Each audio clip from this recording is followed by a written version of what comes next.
또 용기를 내신 집사님께 감사하고 또 하나님께 감사드립니다. 고맙습니다. 그리스도인이라 하면은 누구든지 반드시 죄를 극복해야 합니다.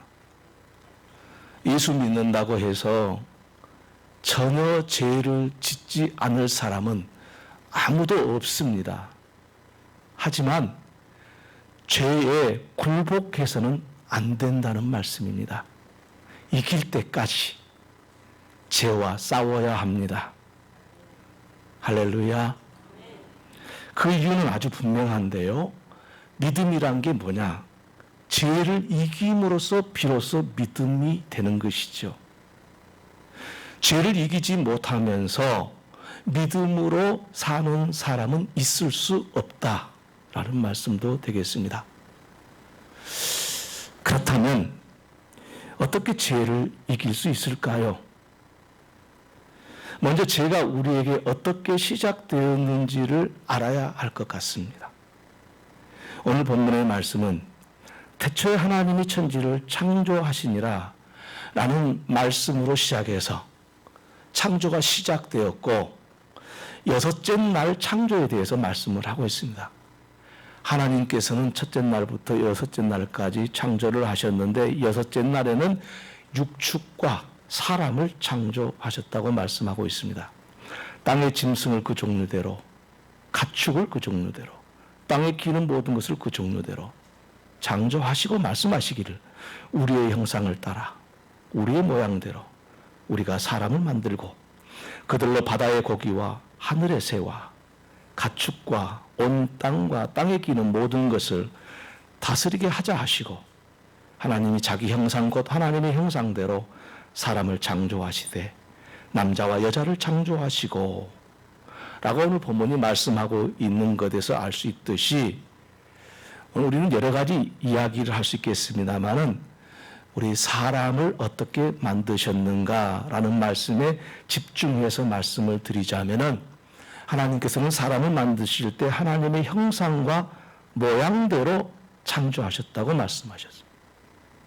그렇다면 이 사실을 우리가 극복하기 어려운 이 죄에 관련되어서 말씀을 드리자면은 사람은 하나님과 같이 창조되었기 때문에 죄를 짓지 않는 존재로 창조되었음을 알 수가 있습니다. 그런데 왜 사람은 죄를 짓게 되었겠습니까? 우리는 이것에 대해서 많은 생각을 해왔습니다. 하나님이 사람을 창조하셨는데 하나님께서 사람을 창조할 때는 죄를 짓도록 허락하신 것은 아닌가라는 생각과 하나님이 어떻게 죄를 짓도록 만들겠느냐, 그럴 리가 없다라는 생각들이 서로 부딪혀서 쟁론되어 왔습니다. 오늘날 모든 신학의 아버지라고 할 수 있는 이 아우구스티누스라고 라틴어 발음은 그렇게 하는데요. 영어 발음은 어거스틴입니다. 여기에 대해 잘 설명을 해 주었습니다. 어거스틴은 죄를 짓는 행위는 사람에게 있다. 그리고 그 책임이 사람에게 있다. 사람의 자유의지가 죄를 짓게 하는 것이라고 말을 했습니다. 사람을 하나님의 형상과 모양으로 만드셨다는 것은 사람은 하나님과 같은 성품과 속성을 가진 존재로서 죄를 짓지 않았어야 했다는 말이죠. 그래서 이 말씀을 좀 더 살펴보자면 본문에서 형상이라는 이 히브리어 단어는 체렘이라는 그런 단어인데요. 영어로 옮기자면 이미지입니다. 체렘, 형상, 이미지. 이 형상이라는 이 말은 구체적으로 어떻게 닮았는지를 말씀하고자 하기 위해서 사용한 말이고요. 이것은 사람의 겉모습을 설명하고 있는 것인데 그 겉모습에서 풍기는 느낌 같은 것을 말하는 것입니다. 그래서 이미지 그러면 여러분 좀 떠올리시나요? 어떤 의미를 가지고 있는지? 그것이 체렘입니다. 그러니까 우리가 하나님이 어떻게 생겼을까 고민할 필요가 없습니다.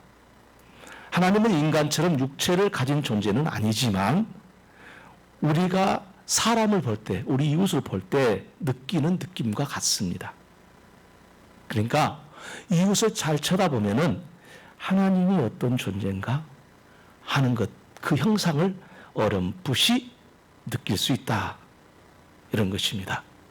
본문에서 형상이라는 말과 함께 모양이라는 단어가 다시 이 기록이 반복이 되고 있는데, 이 모양이라는 말은 히브리어로 데무트라는 말입니다. 이 데무트라는 말을 영어로 표현하면 similitude, simil이라는 걸 보면 닮다 그런 뜻이잖아요. similitude라는 말을 바꿔 쓸 수 있어요. 형상이 구체적인 느낌이라면은 이 모양은 추상적인 유사성, 그런 영적 느낌을 말하고 있는 것입니다. 물론 두 단어는 어떤 의미에서 사람을 설명하고 있는데 달리 표현한 것이지만 형상이나 모양은 같은 의미도 갖고 있습니다. 그래서 이것을 통합적으로 생각할 필요가 있겠습니다. 그러므로 사람의 인격은 하나님의 성품과 속성을 가졌다는 것을 알 수가 있습니다. 이것을 보고 어거스틴은 자유의지를 가진 존재로 인간을 창조하셨다고 말씀하고 있는 것입니다. 하나님께서 사람을 창조하실 때 하나님의 형상과 모양으로 창조하심으로 인간에게 자유의지를 주신 것이라는 것이죠. 그러므로 인간의 모든 행위는 자유의지에서 비롯된 것임을 말씀하고 있는 것입니다. 그래서 인간은 자신이 지닌 자유의지로 죄를 지을 수도 있고 죄를 짓지 않을 수도 있는 존재로 창조하신 것입니다. 하지만 하나님이 그렇기 때문에 그렇게 창조하신 것인데 인간은 욕망을 따라 자유의지를 사용함으로써 죄에 빠지게 되었는데, 이는 욕망이 인간의 이성을 종속시켜버린 것이죠. 굴복시켜버린 것이죠. 자유의지가 욕망에 종속돼 버린 것입니다. 사탄이 뱀의 형상과 모양으로 찾아와서 하와에게 욕망을 불어넣었습니다. 너희가 그것을, 곧 선악과를 말하는 것이죠, 먹는 날에는 너희 눈이 밝아져 하나님과 같이 되어 선악을 알 줄을 하나님이 아심이니라. 그래, 너희들한테 선악과 먹지 말라고 한 이유가 있어. 그것은 하나님처럼 눈이 밝아져 가지고 선악을 알게 하는 존재가 되는 거야. 그래서 먹지 말라 했는데 그럴 필요가 있겠어? 이렇게 하와에게 뱀의 형상과 모양으로 찾아와서 사탄이 말하는 거죠. 이미 하나님과 같은 존재인 사람에게 거짓된 욕망을 불어넣었던 것이죠. 그래서 욕망은 다 거짓된 겁니다. 우리가 욕망 때문에 죄를 짓지만은 그거 다 욕망 가질 수 없고요. 가져서도 안 되는 것이고, 가지면은 거짓으로 판명이 나는 것이에요. 이 욕망 때문에 자유의지를 발동한 것이 인간이었죠. 그래서 이 자유의지를 발동해서 선악과를 먹으라 라고 사탄이 공격해 온 거지요. 사람의 이성은 사탄의 공격을 받아서 욕망에 종속되고 말았습니다. 어거스틴의 말을 빌리자면, 탐욕이 사방으로 그를 죄이고 방탕이 그를 흐트러 놓고 야심이 그를 사로잡고 오만이 그를 부풀리고 질투가 그를 괴롭히고 나태가 그를 매몰시켜버리고 집념이 그에게 쓴맛을 주고 모멸이 그를 깔아뭉갠다. 그 밖에도 헤아릴 수 없이 많은 것들이 저 정욕의 왕국을 드나들면서 뒤흔들어 댄다. 라고 이 욕망에 대해서 어거스틴이 기술을 하고 있습니다. 악은 자유의지를 통해서 출현하고 이것이 죄입니다. 비록 인간에게 선한 의지가 남아있더라도 악은 자유의지에서 나옵니다. 그렇다면 이것을 아신 하나님께서 인간에게 자유의지를 주신 이유가 무엇입니까? 물론 우리가 알 수 있는 것은 하나님이 이와 같으니까 우리도 이와 같지요. 하나님의 형상 그리고 모양대로 우리를 창조하신 것은 하나님이 인간을 최고로 사랑한 사랑의 행위지요. 그런데 피조된 인간들에게는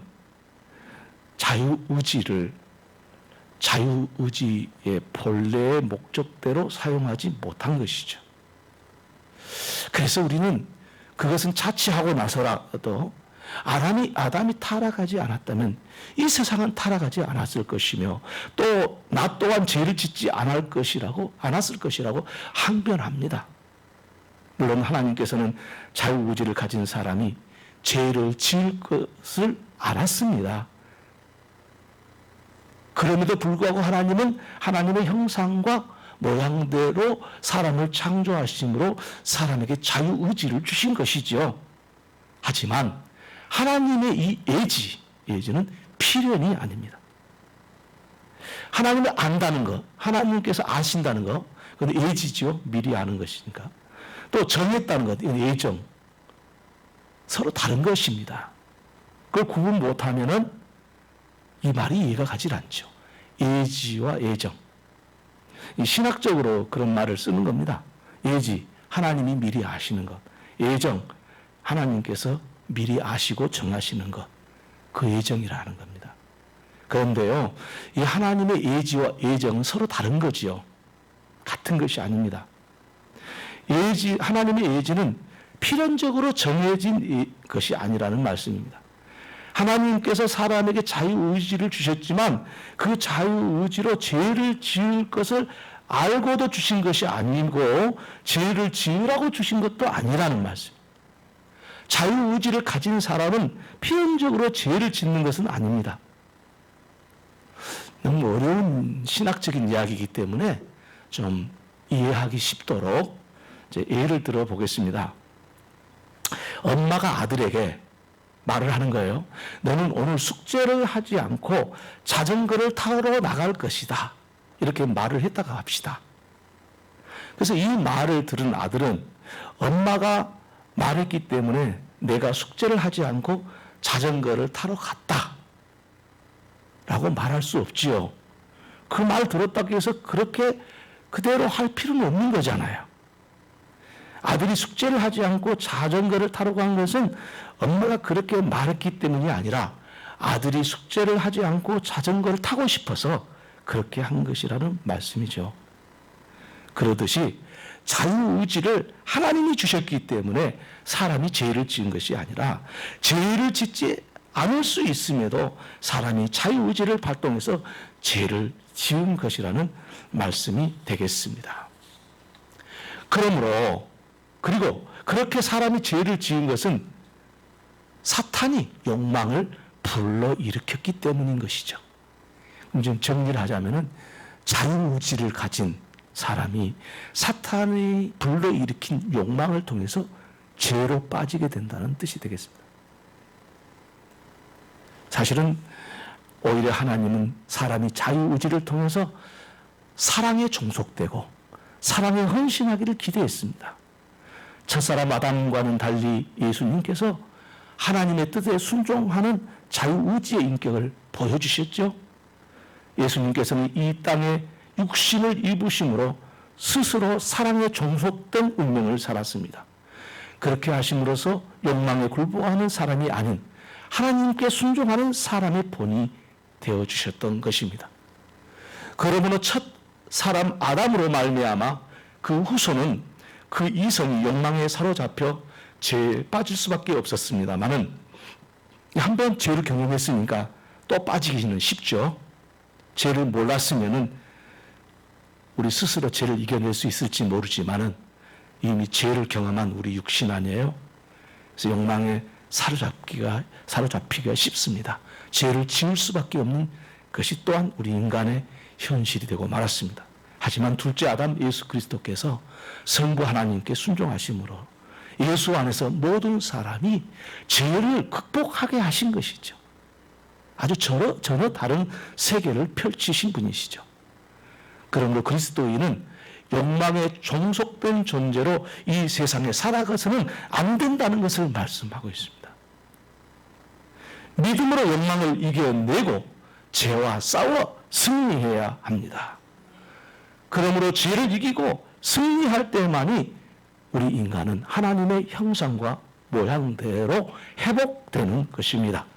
이것이 진정한 인간의 자유의지를 회복하는 것입니다. 제가 너무 청사진을 아주 고상하게 말한 것 같습니다. 그래서 저 책임도 있습니다. 그래서 저도 이 말씀에 대해서 깊이 생각하고 기도하면서 말씀을 전하게 됐는데, 그렇다면 도대체 어떻게 죄를 이길 수 있겠는가? 라는 것입니다.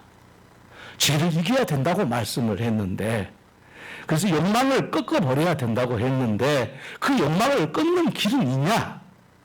라는 것입니다. 먼저 말씀을 드릴 것이 있습니다.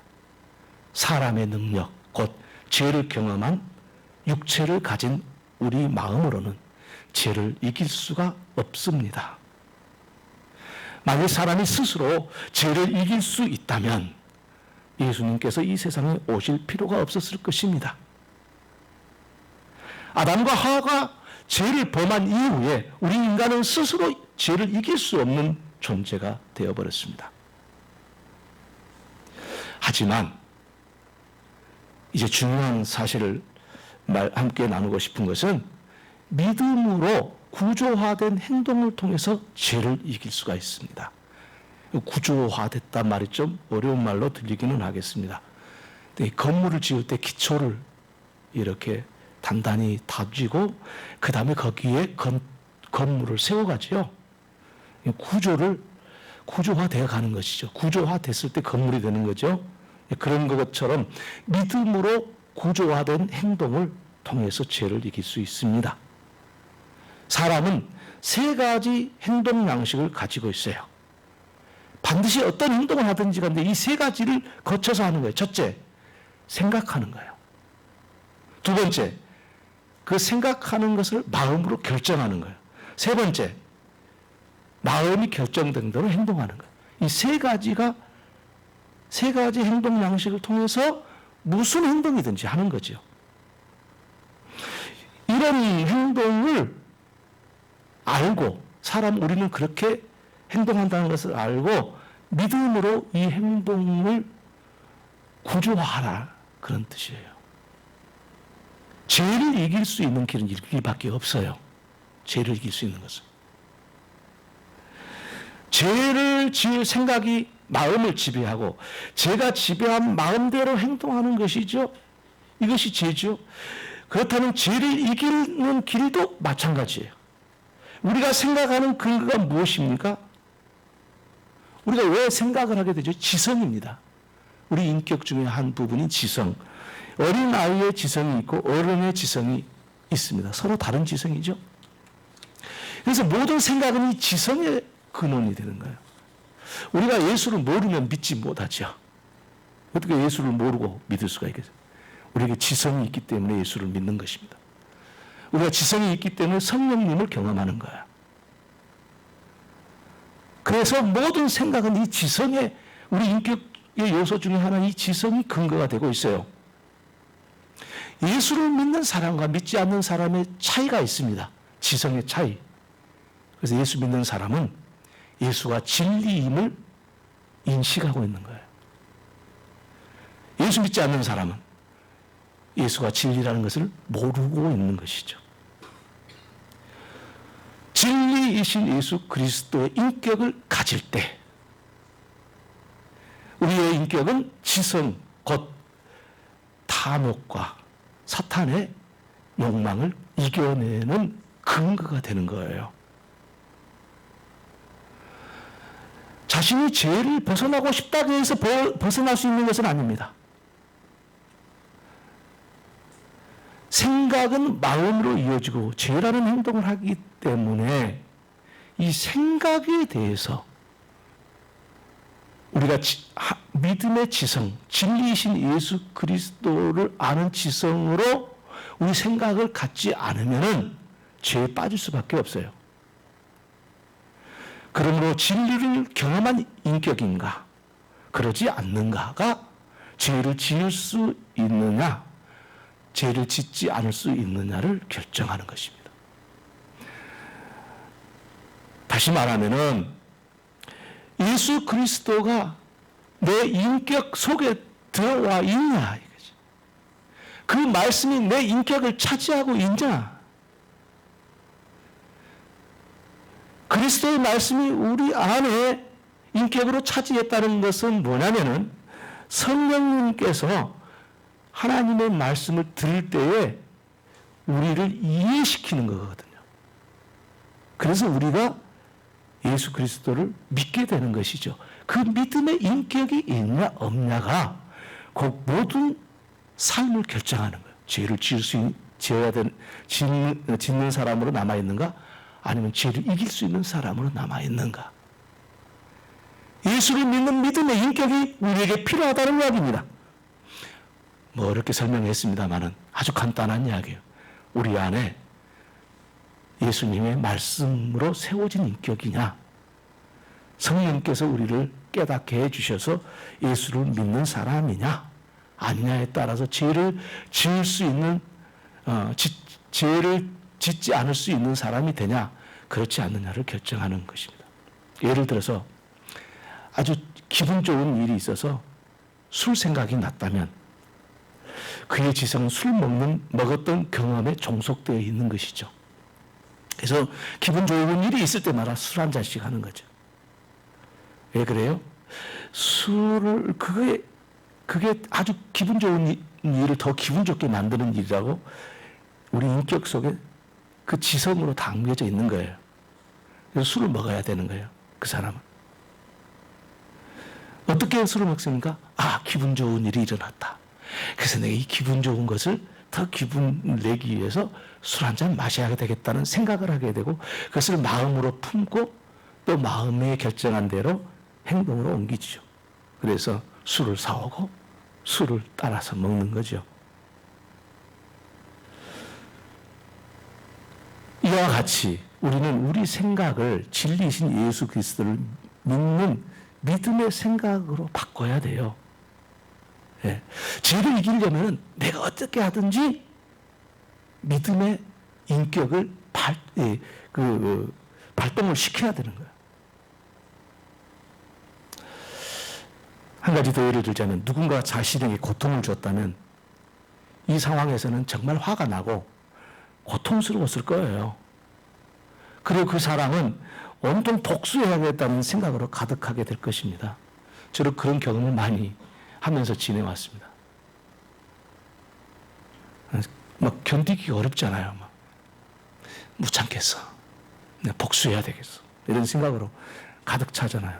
그러면 어때요? 그 생각을 갖춰서 마음을 지배하게 되고 복수해야겠다는 결심을 하게 되죠. 그리고 어떻게 복수할 것인가 생각하고 그것도 마음으로 결정하고 복수하는 행동을 하죠. 하지만 믿음의 인격을 가진 그 지성은 얼마든지 이런 생각에서 벗어날 수가 있습니다. 불의한 생각이 떠오르거든 진리이신 예수의 이름으로 단호하게 물리쳐야 하는 것입니다. 그리고 우리는 물리칠 수가 있는 것입니다. 그러므로 물리치십시오. 우리는 세상을 살면서 여러 상황 때문에 우리 욕망을 불러일으키는 이 사탄에게 언제든지 노출되어 있습니다. 우리 예수님께서도 사탄에게 그 노출되었던 장면을 볼 수가 있는데 마태복음 4장에 보면은 우리 예수님께서 시험을 받으러 광야에 나갔는데 40일 금식을 했어요. 어땠어요? 얼마나 배고프셨겠어요? 우리와 똑같은 성정을 가진 분이니까 그 배고픈 틈을 다 가지고 마귀가 달려들잖아요. 예수님을 시험하면서 이 돌이 떡덩이가 돼서 되게 해서 먹으라. 시험을 하지 않습니까? 똑같습니다. 우리 모두에게는 우리 삶이 이 세상에 지속되는 한 마귀는 언제나 이 사탄은 언제나 우리에게 가까이 있어서 우리의 욕망을 일으키려고 하는 것입니다. 이 욕망을 이겨내는 길은 믿음의 인격으로 예수 그리스도를 통해서 물리칠 수 있는 유일한 길인 것입니다. 그리고 그 길을 우리 예수님께서 십자가 위에서 열어 놓으신 것입니다. 이것이 우리를 하나님의 형상과 모양으로 회복해 하시는 하나님의 말씀이요, 하나님의 능력이 되는 것입니다. 일찍이 이사야 선지자가 이것을 선포했습니다. 나는 여호와니 이는 내 이름이라. 나는 내 영광을 다른 자에게, 내 찬송을 우상에게 주지 아니하리라. 그렇게 이사야 선지자가 하나님의 말씀을 대신 증거했습니다. 사도 바울이 그의 믿음을 갈라디아에서 고백을 했습니다. 내가 그리스도와 함께 십자가에 못 박혔나니 그런즉 이제 내가 사는 것이 아니요 오직 내 안에 그리스도께서 사신 것이라. 이제 내가 육체 가운데 사는 것은 나를 사랑하사 나를 위하여 자기 자신을 버리신 하나님의 아들을 믿은 믿음 안에서 사는 것이라 고백하고 있습니다. 생각이 욕망을 불러일으키는 사탄에게 넘어가는 순간 우리는 죄로 빠질 수밖에 없습니다. 어느 장사도 이것을 이겨내지 못합니다. 욕망이 우리 속에 들어와서 우리 마음을 차지하기 전에 이 욕망의 생각이 떠오르거든. 누가 준 욕망이에요? 이 사탄이 주는 욕망이라는 것을 아시고 주 예수 이름으로 물리치십시오. 그리고 그 생각을 돌리십시오. 그리고 마음으로 결정하십시오. 나는 내 찬송을 우상에게 주지 아니하리라. 욕망에게 주지 아니하리라. 내 믿음을 저 욕망에게 함몰시키지 않으리라. 내 인격을, 내 이성을 저 욕망 덩어리에 내가 침몰당하지 않으리라. 믿으시고 선포하시면 죄를 이길 수가 있습니다. 그 외에는 길이 없습니다. 기억하시고 믿음을 통해서 우리에게 주시는 하나님의 인격, 그 지성, 하나님께서 우리를 하나님의 형상과 모양대로 만드신 그 목적대로 우리가 살아가는 이 길을 선택하는 저와 여러분 될 수 있기를 주님의 이름으로 축원합니다. 기도하겠습니다. 하나님, 우리 아버지, 우리는 죄에 자꾸 빠지면서 하나님 탓하고 어쩔 수 없다고 그저 자포자기하는 삶을 살아왔던 시간들이 많았습니다. 그러나 주님, 주님의 말씀을 통해서 새 힘을 얻습니다. 우리에게 이 믿음을 더하여 주옵소서. 이제 어떤 죄도 능히 물리칠 수 있는 믿음의 지성을 주시옵소서. 그리하여 영적 분별력을 주시고 사탄이 우리에게 욕망을 불러일으킬 때 단호하게 예수의 이름으로 진리이신 예수로 이겨내게 하여 주옵소서. 오늘도 우리를 사랑하시는 예수 그리스도의 이름으로 기도 올리옵나이다. 아멘.